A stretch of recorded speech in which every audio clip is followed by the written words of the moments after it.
Friends, welcome back to the my new video guys and my YouTube channel guys. Today then we are going to talk about how can we off guys Samsung phone dial pad tone. Friends, you want to off guys your dial pad tone in your Samsung phone. So how can you off it today? Friends, I will show you. I will tell you in this video. So but first of all guys, you will have to turn guys your phone setting guys. After on phone setting, I scroll it, friends. You can see this tab setting in your Samsung phone. So friends, you will have to click on guys your phone sound and vibration setting guys. Tap on guys sound and vibration. Then guys again scroll. Friends, you can see guys your Samsung phone system sound vibration control setting guys. Tap here. Friends, you can see guys the dialing keypad guys. We will off from the right side icon. Friends, come back. Friends, open your dial pad guys. So friends, you can see guys, if we enter any number, so friends, you guys this dial pad tone will not work in our Samsung phone device.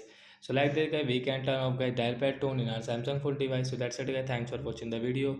I hope friends you have understood how to off phone dial pad tone in Samsung phone device. So bye bye friends. Thanks for watching the video guys.